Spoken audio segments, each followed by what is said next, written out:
বন্ধু জানিস, আমি কয়েকদিন আগে তেল 2 লিটার তুলে খেয়েছিলাম। তেল এখন আমি গাড়ি চালাই না, তেলটা বেশি দিছি। তেল তুই কি তেল নিবি? নিলে আমাকে বলিস, 2 লাখ লিটার দিলেই হবে, সমস্যা নাই। আমার গাড়ির দামই তো 50,000 টাকা।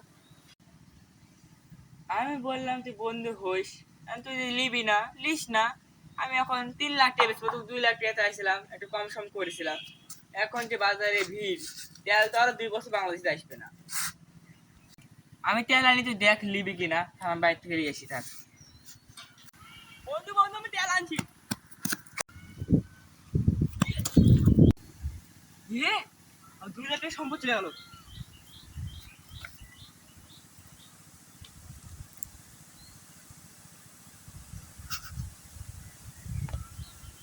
একটু লাভে এসে তেলগুলো থুইছিলাম, 1 বছর থোয়ার পরও তেলগুলো হয়ে গেল।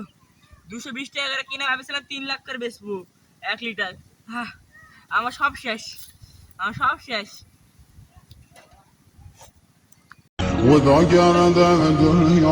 লোভে পাপ, পাপে মৃত্যু, এই কথা জানে সবাই। তবুও কিছু মানুষ লোভ আর পাপের বিনিময়ে করে অর্থ করি কামাই। মানুষের লোভ আর পাপের বিনাশ ঘটবে সেদিন, আজ নয় কাল, মৃত্যু এসে সামনে দাঁড়াবে যেদিন।